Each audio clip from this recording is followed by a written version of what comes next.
మోకాల నొప్పులకు ఎటువంటి సర్జరీ లేకుండా ఎపియాన్ పెయిన్ క్లినిక్ అందిస్తున్న అత్యాధునిక చికిత్స.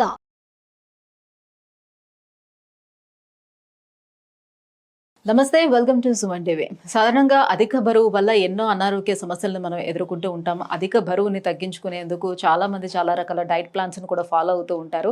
అయితే ఈ డైట్ ప్లాన్స్ అనేది వాళ్ళు ఇండివిజువల్గా ఇలా ఫాలో అయితే బాగుంటుంది, అలా ఫాలో అయితే బాగుంటుంది, తగ్గచ్చు అనే ఉద్దేశంతో రకరకాల వీడియోస్ని చూసి లేకపోతే ఇంటర్నెట్లో చూసి ఇవన్నీ ఫాలో అవ్వడం జరుగుతుంటుంది. నిజానికి డైట్ ప్లాన్ అనేది ఏ రకంగా ఖచ్చితంగా ఫాలో అవ్వాల్సి ఉంటుంది, డిపెండ్ ఆన్ వాళ్ళ వెయిట్ మీద ఆధారపడి ఉంటుందా, వాళ్ళ ఆరోగ్య పరిస్థితుల మీద ఆధారపడి ఉంటుందా, ఎలా ప్లాన్ చేసుకుంటే మనం బరువును తగ్గించుకోవటానికి అవకాశం ఉంటుంది.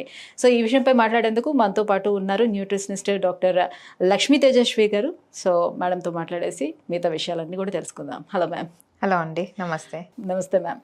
మ్యామ్, సో ఈ మధ్యకాలంలో చూసుకుంటే చాలా మంది కూడా ఈ అధిక బరువుతోటి చాలా బాగా ఇబ్బంది పడుతూ ఉన్నారు. సో ప్రతి ఒక్కరు కూడా వాళ్ళ వెయిట్ని కంట్రోల్లో పెట్టుకోవడం కోసం ఎవరు ఏది చేస్తుంటే అది చెప్తుంటే చూసి అది ఫాలో అయిపోతూ వస్తున్నారు. నిజానికి మనం వెయిట్ పెరిగామని ఎప్పుడు మనం తెలుసుకుంటాం? మన బిఎంఐ యాక్చువల్గా ఎంతకన్నా ఎక్కువ పెరిగితే మనం వెయిట్ గెయిన్ అయినట్టు. బేసికలీ ఫస్ట్ మీరు బిఎంఐ అన్నారు కాబట్టి నేను ఫస్ట్ బిఎంఐ గురించి మాట్లాడతా. ఎందుకంటే అందరూ వెయిట్ చూసుకొని బిఎంఐ చూసుకొని ఓకే ఇది కరెక్టా కాదా అని దాన్ని బట్టి వాళ్ళు స్టార్ట్ చేస్తారనమాట డైట్ అనేది. సో బేసికలీ బిఎంఐ అంటే it is body mass index. అంటే మన హైట్కి మన వెయిట్ ఎంత ఉంది అనేది, ఆ మాస్ ఎంత ఉంది మన బాడీలో అనేది చెప్తుంది అనమాట ఆ నంబర్. సో ఆ number, so it's a calculation between height and weight. Okay, ఆ క్యాల్కులేషన్ బట్టి మాకు ఒక నంబర్ తెలుస్తుంది. ఆ నంబర్తో ఆ నంబర్ 25 దాటింది అంటే యు ఆర్ ఓవర్ వెయిట్. ఆ నంబర్ 30 దాటిందంటే ఒబేసిటీ. బిఎంఐ అనేది ఆ నంబర్ చూపించినప్పుడు ఆ నంబర్ 25 అయితే యువర్ ఓవర్ వెయిట్, 30 అయితే యువర్ ఒబేసిటీ. సో ఇది ఫస్ట్ తెలుసుకోవాలి. అండ్ బిఎంఐ ఎప్పుడు is not the correct indicator for weight గెయినా వెయిట్ లాసా ఏంటి అనేది, ఎంత వెయిట్ ఉన్నారు ఏంటి అనేది. అంటే ఈ మధ్యన బిఎంఐ అనేది మన నడుము చుట్టుకొలతను బట్టి చెప్తున్నారు. సో ఇదే చూసుకోవాలి అని అంటున్నారు. ఎంతవరకు? That is the wrong method. BMI అనేది it is a mathematical calculation మేము చేస్తాము. హైట్ వెయిట్ బట్టి ఎంత క్యాల్కులేషన్ అనేది ఉంటుందన్నమాట. సో అది మళ్ళీ వేస్ట్ సర్కంఫరెన్స్, హిప్ సర్కంఫరెన్స్ అని అది వేరే, అది కూడా ఉంటుంది. వేస్ట్ సర్కంఫరెన్స్ నడుము చూసి, హిప్ సర్కంఫరెన్స్ చూసి కూడా. అంటే ఒక కంట్రీలో యావరేజ్గా ఈ ఏజ్ గ్రూప్, ఈ హైట్ వాళ్ళు, మేల్ అన్నా ఫీమేల్ అన్నా, వాళ్ళ వేస్ట్ ఎంత ఉండాలి, వాళ్ళ హిప్ ఎంత ఉండాలి అని ఒక క్యాల్కులేషన్ చేస్తారనమాట. So that is a statistical study వాళ్ళు చేస్తారు, గవర్నమెంట్ చేస్తుంది. దాన్ని బట్టి ఒక మనిషి ఇంత హైట్ ఉన్నప్పుడు వాళ్ళ వేస్ట్ ఇంత ఉండాలి, వాళ్ళ హిప్ ఇంత సర్కంఫరెన్స్లో ఉండాలి, వాళ్ళ హైట్ ఇంత ఉండాలి, ఏజ్ గ్రూప్ బట్టి అనేది ఉంటుంది. సో అది వేరే. సో ఆ వేస్ట్ సర్కంఫరెన్స్ ఆ మ్యాచ్ చేసి, ఆ గ్రోత్ చార్ట్కి మ్యాచ్ చేసి వాళ్ళకి ఇంకా వేస్ట్ ఎక్కువ ఉంది అంటే అప్పుడు ఎస్ వేస్ట్ సర్కంఫరెన్స్ ఎక్కువ ఉంది ఈ మనిషికి అనేది తెలుస్తుంది అట్లా. బట్ అది ఎంతవరకు మనకి కరెక్ట్ కాదు అంటే, కొంతమందికి ఏంటంటే వాళ్ళు నార్మల్ వెయిట్ ఉండి, నార్మల్ హైట్కి నార్మల్ వెయిట్ ఉండి, నార్మల్ బిఎంఐ ఉన్న వేస్ట్ సర్కంఫరెన్స్ కొంచెం ఎక్కువ అవ్వచ్చు, లేకుంటే హిప్ సర్కంఫరెన్స్ కొంచెం ఎక్కువ అవ్వచ్చు. ఎందుకంటే వాళ్ళ బోన్ స్ట్రక్చర్ కూడా ఒక్కొక్కసారి ఇట్లా పేర్ షేప్డ్గా వస్తుంది. కొంతమందికి జెనెటికల్గా ఉంటుంది. ఓకే, లైక్ ఎస్పెషల్లీ ఇండియన్స్కి ఎక్కువ ఉంటుంది. సో అట్లా కూడా ఉంటుంది. కాబట్టి ఓన్లీ అది చూసి మనం మన వెయిట్ కరెక్ట్ ఉన్నామా లేదా, లేకపోతే మనం బరువు తగ్గాలి లేదా అనేది మనం డిసైడ్ చేయకూడదు. సో ఫస్ట్ పాయింట్ అది. సెకండ్ వచ్చేసి డైట్ అంటే చాలా మంది ఏమనుకుంటారంటే ఒక ఫుడ్ మానేసి, లేకుంటే డిన్నర్ మానేసి, లేకపోతే ఓన్లీ జ్యూస్ తాగి, రోజంతా ఓన్లీ వాటర్ తాగి, లేకపోతే రోజంతా ఓన్లీ ఫ్రూట్స్ తినాలా అనేది డైట్కి ఒక డెఫినేషన్ పెట్టేశారు పబ్లిక్. అంటే ఇప్పుడు ఇంటర్మీడియట్ ఫాస్టింగ్ అని వచ్చింది, అది చాలా మంది ఫాలో అవుతూ వస్తున్నారు. బట్ అది ఎవరికి అది సూటబుల్ అనేది ఏమైనా ఉంటుందా? ఎవరైనా చెయ్యొచ్చా? So basically first I complete this diet thing. Okay, so diet వచ్చేసి యాక్చువల్లీ ఇస్ ప్రాపర్ న్యూట్రిషన్ అంటే అన్ని న్యూట్రియన్స్ తింటున్నామా లేదా అనేది చూసుకోవాలి మన ఫుడ్ ప్లేట్లో రోజంతా. So that is actual definition of diet. కడుపు మార్చుకోవడం ఇట్లా అనేది కాదు. సో ఇంటర్మీడియట్ ఫాస్టింగ్ దగ్గరికి వస్తే ఎస్, కొన్ని స్టడీస్ ఉన్నాయి which are showing health benefits. Okay, కొన్ని స్టడీస్ ఉన్నాయి కంప్లీట్లీ మనకి అంత బెనిఫిషియల్ కాదు, డిపెండింగ్ ఆన్ పర్సన్, వాళ్ళ మెడికల్ కండిషన్స్ బట్టి వాళ్ళకి బెనిఫిషియల్ కాదు, మంచిది కాదు అని కూడా ఉంది. సో మీకు ఇంటర్మిటెంట్ ఫాస్టింగ్ అవసరమా లేదా అనేది ఒక డైటీషియన్ కానీ న్యూట్రిషనిస్ట్ దగ్గరికి వెళ్ళి కనుక్కొని వాళ్ళతో, and then only you should start. When they suggest you, మీకు సజెస్ట్ చేస్తారు ఓకే మీరు ఇంటర్మిటెంట్ ఫాస్టింగ్ చేయండి అని సజెస్ట్ చేస్తే అప్పుడు చేయొచ్చు. అది సో ఎవరు పడితే వాళ్ళు నేను ఓకే మా పక్కన యూనో తను ఫాలో అయ్యింది సో నేను ఫాలో అవుతా అని మాత్రం చేయకూడదు. సో ఇందులో కూడా ఇంటర్మీడియట్ ఫాస్టింగ్ అంటే ఏంటి, అసలు ఎన్ని అవర్స్ మధ్యలో గ్యాప్ ఇవ్వాలి, సో బిఫోర్ అసలు మనం ఏం తీసుకోవాలి మార్నింగ్ డైట్లో, అండ్ ఫాస్టింగ్ బ్రేక్ చేసిన తర్వాత డైట్ ఎలా ఉండాలి? Yeah, so basically intermediate fasting అంటే ఇట్స్ 8-16 అవర్ విండో అనమాట. 8 and 16 ఉంటుంది, దట్ ఈస్ అ మినిమం. అంటే 8 hour window period is for eating, అంటే ఆ 8 అవర్స్లో మనం తినచ్చు. 16 అవర్స్ మినిమం ఫాస్టింగ్. సో అది మినిమం. కొన్ని ఫాస్టింగ్స్ ఎట్లా ఉంటాయంటే 20 అవర్స్ 24 అవర్స్ కూడా ఉంటుంది. అంటే కొంతమంది ఒక మీలే తింటారు ఒక రోజుకి, దాని తర్వాత 24 అవర్స్ తర్వాతే తింటారు, అట్లా కూడా ఉంటుంది. సో ఈ సైంటిఫిక్గా అయితే ఇంత లాంగ్ ఫాస్టింగ్ అవర్స్కి ఎక్కువ రీసెర్చ్ అనేది జరగలేదు, అండ్ అదెంత బెనిఫిషియల్ అనేది కూడా మనకి తెలీదు. ఓకే, 8 to 16 ఆర్ మాక్సిమం ఒక 17 అవర్స్ 18 అవర్స్ ఫాస్టింగ్ అయితే దానికి ఇనఫ్ రీసెర్చ్ అనేది ఉంది.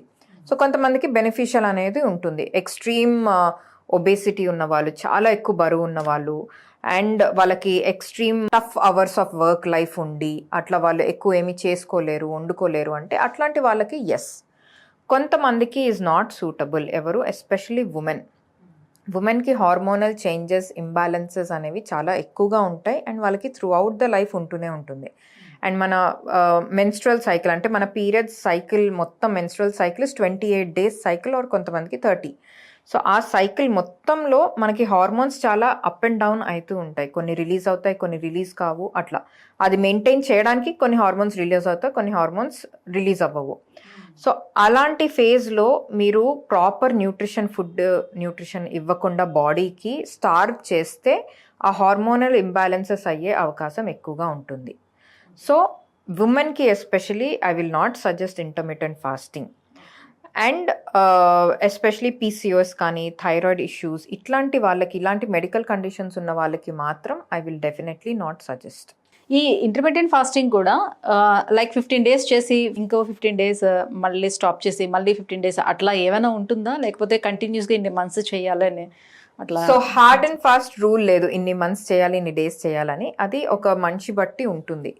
If they want to follow life long they can follow life long. లేదు వాళ్ళు ఓన్లీ 6 months చేసి ఆపేస్తాను అంటే 6 months చేసి ఆపేయచ్చు. అంటే సర్టెన్ వెయిట్ లాస్ అని పెట్టుకున్న తర్వాత అక్కడ వరకు రీచ్ అయిన తర్వాత మళ్ళీ బ్రేక్ చేసుకోవచ్చు. కానీ బ్రేక్ చేసుకున్న తర్వాత you will get back to the original weight. ఎందుకంటే మీరు ఫాస్టింగ్ టైంలో ఏమీ తినకుండా బాడీకి ఇచ్చారు. ఇప్పుడు మళ్ళీ నార్మల్గా బ్రేక్ఫాస్ట్, లంచ్, డిన్నర్ మనం చేసామనుకోండి, అప్పుడు మళ్ళీ మీరు నార్మల్కి మళ్ళీ వెయిట్ పెరిగిపోతారు అట్లా.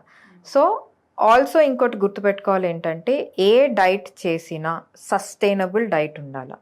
అంటే life long I will follow this అంటే యూ కెన్ డూ. ఓకే, అది. సో ఏదో టెంపరీ సొల్యూషన్ కోసం అని చేసి ఆపేసి అంటే మీ బాడీకి మీరు చాలా చేంజెస్, షాక్స్ ఇస్తూ ఉంటారు. సో నార్మల్ ఫుడ్ హ్యాబిట్స్తో కూడా మనం బరువు అనేది తగ్గచ్చు. అంటే మన నార్మల్ కల్చరల్ ఫుడ్ హ్యాబిట్స్, పొద్దున్న లేచిన తర్వాత దోశ తిన్నాము, మధ్యాహ్నం లంచ్కి రైస్ అన్నం తిన్నాము, నైట్కి ఒక చపాతీయో లేకపోతే టిఫిన్, లేకపోతే కొంతమందికి రైస్ అలవాటు, అలా తింటూ కూడా మనం we can maintain our weight, we can lose weight. అది కూడా జరుగుతుంది. జనరల్లీ ఒబేస్ అనేది రకరకాల ఇష్యూస్ మీద డిపెండ్ అయి ఉంటుంది. వాళ్ళ హెల్త్ ఇష్యూస్ మీద అవ్వచ్చు, లేకపోతే జెనెటికల్గా ఉండొచ్చు, ఇలా చాలా ఉంటాయి కదా. సో ఎలాంటి ఇష్యూస్ లేకుండా జనరల్గా వెయిట్ పుట్ ఆన్ అయితే దాన్ని తగ్గించుకోవటానికి నార్మల్ డైట్ ప్లాన్ అనేది ఏ రకంగా ఉండొచ్చు పర్ డేలో? ఇన్ జనరల్ నార్మల్ పీపుల్కి బరువు తగ్గడానికి అట్లా అంటే బేసిక్గా బ్యాలెన్స్డ్ మీల్ అనేది ఉండాలి. అంటే కార్బోహైడ్రేట్, ప్రోటీన్, ఫైబర్ కంపల్సరీ, విటమిన్స్తో పాటు. సో ఇది ఒక బేసిక్ మీల్. లైక్ ఎగ్జాంపుల్ అంటే మార్నింగ్ బ్రేక్ఫాస్ట్కి ఇడ్లీ తింటున్నారంటే 3 ఇడ్లీ తినే బదులు 2 ఇడ్లీ తినండి. 2 ఇడ్లీ, ఒక గ్లాస్ పాలు కానీ, లేకుంటే ఎగ్స్ తినేవాళ్ళు ఎగ్స్ తినచ్చు. సో అది ప్రోటీన్ ఇస్తుంది. కొంచెం సలాడ్ పెట్టుకుంటే అది ఫైబర్ అండ్ విటమిన్స్ ఇస్తుంది. సో ఇట్లా బ్యాలెన్స్ చేసుకుంటూ కూడా మీరు బరువు అనేది తగ్గచ్చు, హెల్త్ అనేది మెయింటైన్ చేసుకోవచ్చు. ఈ డైట్ లో కూడా ఎక్కువగా వాటర్ తీసుకోమని చెప్తారు కదా, జనరల్లీ ఎంత క్వాంటిటీ ఆఫ్ వాటర్ ని తీసుకోవాలి? సో బేసికలీ ఎనీ డైట్ అని కాదు, కానీ ఎనీబడి, ఎవరికైనా, నార్మల్ పర్సన్ అయినా, ఎనీ మెడికల్ కండిషన్ ఉన్నా, ఏదైనా normal water intake 2.5 litres minimum అయితే తీసుకోవాలి. ఇప్పుడున్న వెదర్ కండిషన్స్కి 3 లీటర్స్, 3.5, మళ్ళీ అది పర్సన్ బట్టి ఉంటుంది. మేల్, ఫీమేల్, హైట్, వెయిట్ ఎంత ఉందో దాన్ని బట్టి ఎంత వాటర్ తీసుకోవచ్చో చెప్పాలి అది. So in general every one should drink 2.5 litres of water in a day, అది కంపల్సరీ. అట్లా కొన్ని మెడికల్ కండిషన్స్ ఉంటాయి, లైక్ ఏదైనా కిడ్నీ ఫెయిలియర్ ఉండి కిడ్నీ ఫంక్షన్ కావట్లేదు సరిగ్గా అంటే, కిడ్నీస్ వాటర్ని చాలా ప్రాసెస్ చేస్తుంది కాబట్టి, దాని మేజర్ ఫంక్షన్ అది కాబట్టి వాళ్ళకి రెస్ట్రిక్షన్ అనేది ఉంటుంది. సో ఆ రెస్ట్రిక్షన్ ఉన్న వాళ్ళకి మాత్రం doctors generally and dietitians decide చేస్తారు ఇంత వాటరే తీసుకోవాలి అని. సో అంత వాటరే తీసుకోవాలి. ఎక్సెప్ట్ ఫర్ దట్ వేరే వాళ్ళందరూ గుడ్ అమౌంట్ ఆఫ్ వాటర్ అయితే, ఎస్పెషలీ ఇప్పుడున్న సమ్మర్ సీజన్కి. సో వెయిట్ లాస్ కోసం డైట్ ఎవరైతే ఫాలో అవుతున్నారో వాళ్ళు ఖచ్చితంగా ఈవినింగ్ స్నాక్స్ మాత్రం తీసుకోవద్దు, స్కిప్ చేయమని చెప్తారు. అలా చేయొచ్చు అంటారా, లేకపోతే స్నాక్స్ ప్లేస్లో ఏం తీసుకోవచ్చు మనం? Any healthy snack is fine. So snack అంటే మరి 6-7 ఆ టైంకి స్నాక్ కాదు. Snack should be before 5:30 PM. అంటే 3:30 నుంచి 5 మధ్యలో స్నాక్ తీసుకుంటే evening snack is correct. Snack fruit తీసుకోవచ్చు, లేకపోతే పీనట్స్, బాయిల్డ్ పీనట్స్ తీసుకోవచ్చు, ఆర్ సలాడ్, వెజిటబుల్ సలాడ్ తీసుకోవచ్చు ఇట్లా. లేకపోతే మరీ ఏమైనా కొంచెం ఈవినింగ్ అయ్యేసరికి కొంచెం స్పైసీగా అలా తినాలంటే ఇంట్లోనే సలాడ్, మరమరాలు, బేల్ ఇంట్లోనే చేసుకొని అట్లా తీసుకోవచ్చు. సో ఇట్లాంటిది ఏదైనా ఇంట్లోనే ప్రిపేర్ చేసుకొని ఈజీగా తీసుకుంటే is a healthy snack and it is good. Compulsory snack తీసుకోకూడదు అని ఏమీ లేదు. వెయిట్ తగ్గే వాళ్ళు కూడా స్నాక్ తీసుకోవచ్చు, అట్లా అదేం ప్రాబ్లం లేదు. సో ఈ వెయిట్ లాస్లో భాగంగానే ఆయిల్ని అవాయిడ్ చేస్తారు అండ్ మోర్ ఓవర్ గీని అవాయిడ్ చేస్తూ ఉంటారు.